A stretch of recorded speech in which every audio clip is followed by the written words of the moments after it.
बिस्मिल्लाहिर्रहमानिर्रहीम। अस्सलाम वालेकुम। मैं हूं हबीब इलाही एडवाइस एसोसिएट से। हम ज़िंदगी में कुछ चीज़ें ऐसी हैं जो बार बार ख़रीदते हैं। जैसे अगर आपने घर के लिए आप कोई ही दिन ऐसा गुज़रता होगा कि आप सब्ज़ी आप नहीं ख़रीदते होंगे, तो बार बार एक अमल करने से आप उस चीज़ के एक्सपर्ट हो जाते हैं कि अच्छी चीज़ कहाँ से मिलती है, मुनासिब प्राइस पे कहाँ से मिलती है, तो इसमें आपको परेशानी का सामना नहीं करना पड़ता। लेकिन प्रॉपर्टी एक ऐसी चीज़ है, बहुत से लोग ज़िंदगी में एक या दो बार ही ख़रीद पाते हैं। खुशकिस्मत ऐसे हैं जो बार बार प्रॉपर्टी को ख़रीदते हैं। आम तौर पर ऐसा होता है कि एक या दो बार ही आप ज़िंदगी में प्रॉपर्टी को ख़रीद पाते हैं। उसकी वजह यह है कि प्रॉपर्टी की कीमतें इतनी ज़्यादा हैं कि हर बंदे की पहुंच में नहीं है। ये एक सपना होता है जो ज़िंदगी में शायद आप एक दफ़ा पूरा करते हैं। तो चूँकि ये एक ऐसा मरला है जो आप बार बार आपने ये काम नहीं किया होता, तो इसमें जब आपने प्रॉपर्टी ख़रीदनी हो तो बहुत से लोग उलझन का शिकार हो जाते हैं कि कहीं नुकसान ना हो जाए, कहीं कोई फ्रॉड ना हो जाए और कैसे प्रॉपर्टी को ख़रीदें। तो आज हम बात करेंगे कि उनके कौन से 5 ऐसे आसान मराहिल हैं जिनसे गुज़र कर आप प्रॉपर्टी ख़रीद सकते हैं। तो जो सबसे पहला मरहला आता है प्रॉपर्टी ख़रीदने में, वो सिलेक्शन है कि आप अगर प्लॉट ख़रीदना चाहते हैं, घर ख़रीदना चाहते हैं, तो उसकी सिलेक्शन। सबसे पहले आप ये फ़ैसला करें कि आपने प्रॉपर्टी कहाँ पे ख़रीदनी है। जैसे हम इस्लामाबाद में हम काम कर रहे हैं, तो अगर आपने इस्लामाबाद में प्रॉपर्टी ख़रीदनी है तो आप सबसे पहले ये फ़ैसला करेंगे कि किस सोसाइटी में आप प्रॉपर्टी ख़रीदना चाह रहे हैं। अब जो इस्लामाबाद में बड़ी सोसाइटी हैं उनमें DHA है, बहरिया टाउन है, गुलबर्ग है, B17 है, पार्क व्यू है। इसके अलावा जो नई सोसाइटी उभर रही हैं जहाँ पे आपको कम कीमत पर प्लॉट मिल जाते हैं, वो कैपिटल स्मार्ट सिटी है, ब्लू वर्ल्ड सिटी है। तो आप पहले सेलेक्ट करें कि आपने किस सोसाइटी में प्लॉट या घर लेना है। आपने सेलेक्ट कर लिया कि मैंने फ़लाँ एरिया में फ़लाँ सोसाइटी में ख़रीदारी करनी है, प्लॉट या प्रॉपर्टी ख़रीदनी है। तो अब आप उस एरिया में जाएं जहां पे आपने प्रॉपर्टी ख़रीदनी है। तो उस एरिया में मौजूद प्रॉपर्टी डीलर 3 या 4 लोगों से आप रब्ता करें, उनसे मालूमात हासिल करें। आप देखें कि आपका बजट क्या है, उस बजट में कहाँ पे आपको चीज़ मिल सकती है। आप अगर किसी ख़ास साइज़ पर जाना चाहते हैं, जैसे अगर आप चाहते हैं कि जी मैंने 10 मरला का प्लॉट लेना है, फिर आप देखेंगे कि आपने प्लॉट डेवलप लेना है। अगर तो आपने घर बनाना है, फिर तो आपको ऐसा प्लॉट चाहिए जो कि पोजेशन वाला हो, यानी कि कब्ज़ा वाला हो। आप प्लॉट ख़रीदें और उसके ऊपर घर की तामीर शुरू कर सकें। आप प्रॉपर्टी डीलर से मिले, 3-4 प्रॉपर्टी डीलर से मिले, उनको अपनी ज़रूरत बताएं कि आप इस तरह का घर लेना चाह रहे हैं या इस तरह का प्लॉट लेना चाहते हैं। तो वो मुख्तलिफ़ प्लॉट्स आपको दिखाएगा। हर डीलर के 3-4 डीलर से मिल के आप मुख्तलिफ़ प्लॉट देखें और उनकी प्राइस जानिए। इससे आप ख़ुद अंदाज़ा लगाएं कि जो एवरेज प्राइस है वो क्या बन रही है। जैसे अगर आपने 4 डीलरों से रब्ता किया और उन्होंने 90 से 95 के दरमियान आपको प्राइस बताई, उसी लोकेशन की, उसी एक ख़ास ब्लॉक में आप चले जाते हैं। जैसे एक सोसाइटी में आप गए, वहाँ मुख्तलिफ़ फेजेज़ हैं, ब्लॉक हैं, एरियाज़ हैं, तो आप किसी एक एरिया को फोकस कर लेते हैं। उसके बाद आप 3-4 लोगों से मिलते हैं, डीलर से मिलते हैं और उनको कहते हैं कि जी आप हमें अच्छी कोई डील लेके दें, कोई अच्छा प्लॉट लेके दें, और उनसे प्राइस जानते हैं। प्राइस जानने के बाद फिर आप एक ख़ुद अंदाज़ा कर लेते हैं कि 4 बंदों ने जो मुझे प्राइस बताई है, तो इसका मतलब है कि ये प्राइस यहाँ पे होनी चाहिए। जैसे कोई 90 बता रहा है, कोई 92 बता रहा है, कोई एक बंदे ने 95 तक आपको प्राइस बताई, तो इट मीन्स जो प्राइस का है वो 90 से 95 के दरमियान में उस जगह की प्राइस है। तो अब आपने एक प्लॉट सेलेक्ट कर लिया। अगर आप इन्वेस्टमेंट के लिए लेना चाहते हैं तो उसमें जो सबसे अहम चीज़ होती है वो ये होती है कि आप ऐसी चीज़ ख़रीदें जो कि आपको रिटर्न शॉर्ट टाइम में ज़्यादा दे, या लॉन्ग टर्म में आप इन्वेस्टमेंट करना चाह रहे हैं तो आपका रिटर्न जो है वो अच्छा आ जाए। तो अगर आप घर बनाने के लिए लेना चाहते हैं तो आप उसके लिए लोकेशन आप देखें, आपको किस तरह की चाहिए। जैसे स्कूल आपको नज़दीक चाहिए, स्कूल कॉलेज या बाकी जो चीज़ें आपको कहाँ पे कितनी दूर चाहिए, तो ये सारी चीज़ें आप मौका पे जाके विज़िट करें, ख़ुद देखें और एक प्लॉट सेलेक्ट कर लें। जब आपने प्लॉट सेलेक्ट कर लिया तो उसके बाद अगला जो उसका स्टेप है वो ये है प्राइस। आप उनसे प्राइस पूछते हैं, एक ख़ास प्राइस पे आके आप समझते हैं कि हाँ ये मुनासिब प्राइस है। 3-4 बंदों से जानने के बाद आपको अंदाज़ा हो जाएगा कि इस प्लॉट की ये प्राइस मुनासिब है। अब आप ऑफ़र करते हैं प्राइस में कि जी ये इतने की डील मुझे ये प्लॉट लेके दे। अब दूसरा मरला आ गया बयाने का। जब आपने एक ऑफ़र की तो डीलर आपको कहेगा जी आप बयाना दें ताकि मैं अगले बंदे से आपकी डील कंफर्म करा सकूं। अब आप उसका प्लॉट का बयाना देंगे। अब बयाना देते वक्त आप डीलर से पूछ लें, ये मालूमात ले लें कि ये जो मैं बयाना दे रहा हूँ क्या ये रिफ़ंडेबल है या नॉन रिफ़ंडेबल है, क्योंकि ये जानना आपके लिए ज़रूरी है। अगर आप समझते हैं, वो डीलर कहता है कि जी आपका अगर डील हो गई, आपने 90 लाख की ऑफ़र दी है, अगर बंदे ने उस डील को एक्सेप्ट कर लिया, उस रेट को एक्सेप्ट कर लिया, तो आपका बयाना नॉन रिफ़ंडेबल होगा। तो ये आपको मालूम होना चाहिए। आपने बयाना दे दिया जो कि नॉन रिफ़ंडेबल है, आपने एक ऑफ़र दे दी। अब डीलर आपसे कुछ टाइम लेगा कि जी ठीक है, मैं आज या सुबह तक आपको अगले बंदे से जो कि बेचने वाला है आपकी डील इस रेट में ओके करवा के आपको बता देता हूँ। डीलर दोबारा फिर आपसे रब्ता करेगा और आपको बताएगा कि जी ये डील इतने में हो गई है या कुछ ऊपर जा रहा है। अगर आपने कुछ प्राइस ऊपर करनी है तो आप फ़ोन पे उसको बता दें। अगर आप समझते हैं कि नहीं आपने इससे ऊपर नहीं जाना, तो आप उसको कहें कि आपकी ये फ़ाइनल प्राइस है, आप इससे ऊपर नहीं लेंगे। तो डीलर अगर उसको ओके कर देता है तो अब इट मीन्स आपका बयाना आगे चला गया, कन्फर्म हो गया। अब वो बयाना जो है वो नॉन रिफ़ंडेबल होगा। अगर बाद में आप ये डील नहीं लेते, आप प्लॉट को ट्रांसफ़र नहीं कराते किसी भी वजह से, तो कानूनी तौर पर वो जो बयाना है वो आपको वापस नहीं मिलेगा। ये आप पहले ज़हन में रख लें। और दूसरा, डीलर से ये तय कर लें कि वो इसके सर्विस चार्जेस कमीशन कितनी लेगा। आम तौर पर जो कमीशन चल रही है वो 1% है। टोटल डील का 1% डीलर्स लेते हैं, लेकिन आप पहले तय कर लें और प्लॉट ख़रीदते वक्त उससे ये भी पूछ लें कि इसके ऊपर कोई ड्यूज़ हैं या कोई किसी भी तरह के जो अगर ड्यूज़ हुए तो वो कौन अदा करेगा।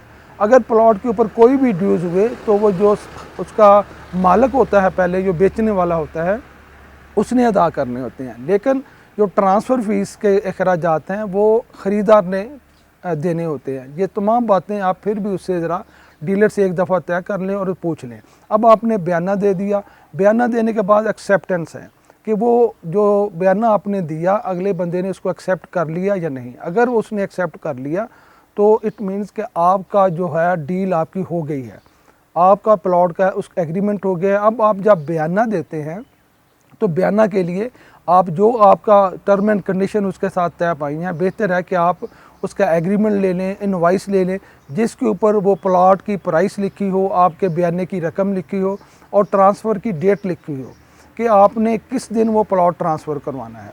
और जो आप प्लॉट ट्रांसफ़र कराएंगे तो जो अदायगी है वो किस तरह होगी, यानी कि आप कैश देंगे या आप पे ऑर्डर देंगे। जो सबसे बेहतर तरीका है वो पे ऑर्डर का है, लेकिन आप ये उस वक्त तय कर लें जब आप बयाना दे रहे हैं कि आप पे ऑर्डर ही देंगे, या अगर आप कैश देना चाहते हैं तो आप बताएं कि आप कैश ही देंगे। क्योंकि बाज़ दफ़ा ऐसा होता है कि आप कैश देना चाह रहे हैं, जो बंदा जिसका प्लॉट है वो पे ऑर्डर लेना चाहता है, तो आखिर में आके ये बदमज़गी पैदा होती है। या आप पे ऑर्डर देना चाहते हैं, अगला बंदा कहता है मैं तो कैश लूँगा। तो ये सारी चीज़ें आप पहले प्लॉट की डील करते हुए तय कर लें, अपने डीलर्स को बता दें कि आप इस तरीके से इसकी अदायगी करेंगे और इस तरीके से जो है आप इसको ट्रांसफ़र में ये सारा कुछ करेंगे। तो अब ये भी हो गया, एक्सेप्टेंस हो गई। अब इसका अगला मरला आता है डॉक्यूमेंटेशन। तो डॉक्यूमेंटेशन जो है ये आपका डीलर करेगा। आपके आईडी कार्ड की कॉपी चाहिए होगी और आपकी पिक्चर जो होती है, आप अपनी तस्वीर देते हैं, आईडी कार्ड की कॉपी देते हैं। तो अब और इसके बाद फिर दोनों चीज़ें देने के बाद जो फिर ट्रांसफ़र फ़ीस के अखराजात हैं, आपको जब आपने प्लॉट ख़रीदा तो एग्रीमेंट के ऊपर एक डेट लिखी होगी, आपने तय किया कि आप 10 दिन, 15 दिन या 2 दिन के बाद प्लॉट की ट्रांसफ़र लेंगे।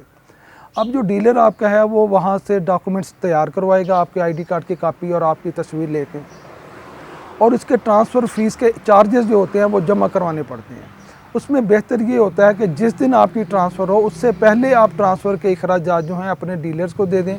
अगर नहीं देना चाहते तो ख़ुद चले जाएँ और जाके वो जो तमाम डॉक्यूमेंट्स हैं, जो चालान फार्म या दीगर डॉक्यूमेंट्स होते हैं, वो लेके बैंक में जो आपने ट्रांसफ़र फ़ीस और टैक्सेस वगैरह जमा करवाने हैं वो जमा करवा दें, ताकि एंड जिस दिन ट्रांसफ़र है उस दिन कोई भी परेशानी का सामना ना करना अब उसका आखिरी मरला आ गया जिस दिन प्लॉट की ट्रांसफ़र होनी है।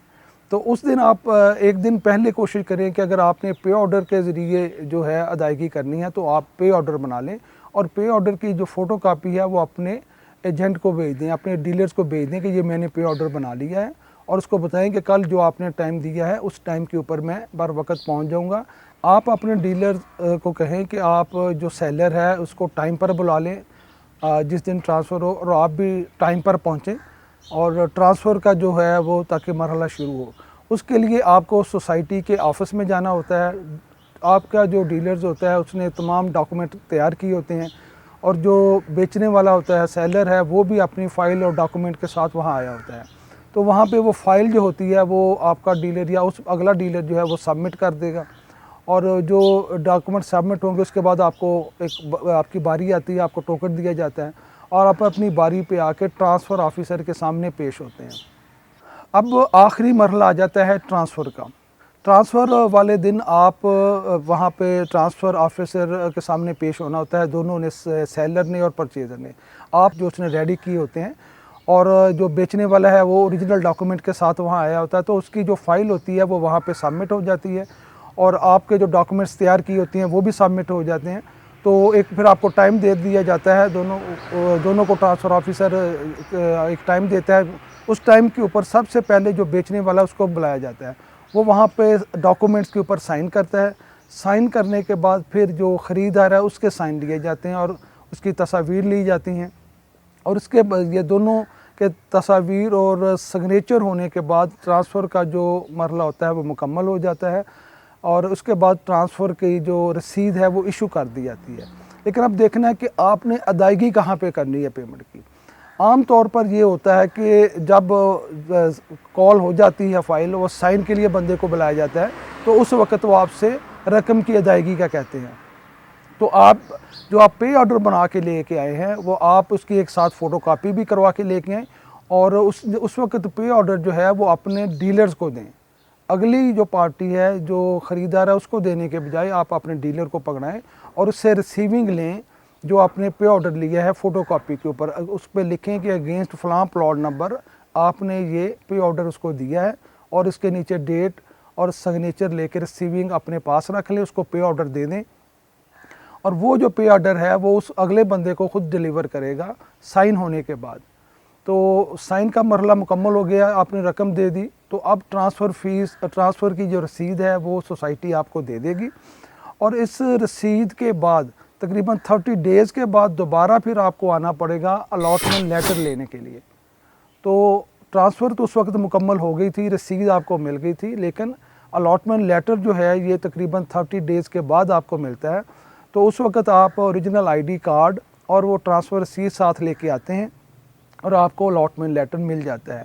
हमारे बहुत से ओवरसीज़ भाई जो हैं वो ट्रांसफ़र करवाने के बाद वापस अपने चले जाते हैं उन मुल्कों में जहाँ पे वो काम कर रहे होते हैं, और तो अगर ऐसा है तो आपको परेशानी की कोई ज़रूरत नहीं है। जब भी आप आएँ, आके आप अपना अलॉटमेंट लेटर ले सकते हैं। आपके पास ट्रांसफ़र रसीद है तो ठीक है, आप वहाँ बैठे हुए भी ये चेक कर सकते हैं कि प्लॉट आपके नाम के ऊपर ट्रांसफ़र हो गया है या नहीं। आम मुख्तलिफ़ सोसाइटीज़ की हेल्पलाइन है, उनके फ़ोन नंबर्स हैं, वहाँ से आप अपना रजिस्ट्रेशन नंबर दे के भी उसको तसल्ली कर सकते हैं कि प्लॉट जो है ये किसके नाम के ऊपर है। अगर आपके नाम पे हो चुका है, आपके पास ट्रांसफ़र रसीद है, तो जब भी आप दोबारा पाकिस्तान आएँ, आप आके वो अपना अलॉटमेंट लेटर वसूल कर सकते हैं। तो ये वो मुख्तलिफ़ मराहिल थे जिनसे गुज़रने के बाद आप मालिक बन जाते हैं प्लॉट के, और ये इतने मुश्किल नहीं है अगर आपको मालूमात हों, आपको पता हो कि क्या होना है। जब हमें पता नहीं होता तो फिर हमारे लिए ज़्यादा परेशानी होती है, हम परेशान होते हैं। तो ये मैंने मुख्तसर सा बयान किया है, बहुत तफसील के साथ नहीं किया ताकि वीडियो बहुत बड़ी ना हो जाए। तो ये मुख्तसर तरीके से ये 5 स्टेप बताए हैं, मैं दोबारा रिपीट कर देता हूँ। नंबर 1 है सिलेक्शन, प्लॉट की सिलेक्शन। उसके बाद दूसरा जो मरला है वो टोकन बयाना है, और तीसरा मरला जो है वो एक्सेप्टेंस है बयाने की। चौथा मरला है इसमें कि आप जो है डॉक्यूमेंटेशन की तैयारी आपका एजेंट करेगा, डॉक्यूमेंट्स की तैयारी। और आखिरी मरला प्लॉट की ट्रांसफ़र है।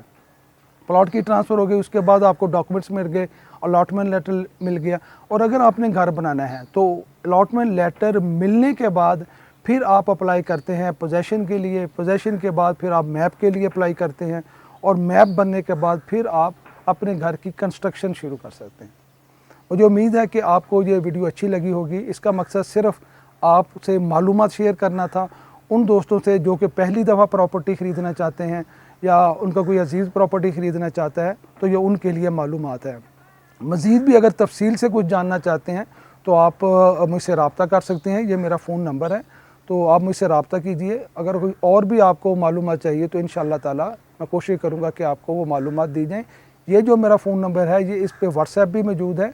अगर रात का ऐसा टाइम हो, क्योंकि पाकिस्तान में जो कॉल आती हैं वो मोस्टली रात का टाइम होता है जब आप बाहर से कॉल करते हैं, तो अगर फ़ोन अटेंड ना हो तो आप व्हाट्सएप कर दें, तो इंशाअल्लाह ताला फिर आपसे जल्दी ही व्हाट्सएप के ऊपर आप रब्ता कर लें। वीडियो देखने के लिए आपका बहुत बहुत शुक्रिया। अल्लाह हाफिज़। मज़ीद मालूमात के लिए हमारे YouTube चैनल को लाइक करें, सब्सक्राइब करें और बेल आइकॉन का बटन जरूर दबाएं ताकि मालूमात का ये सिलसिला चलता रहे।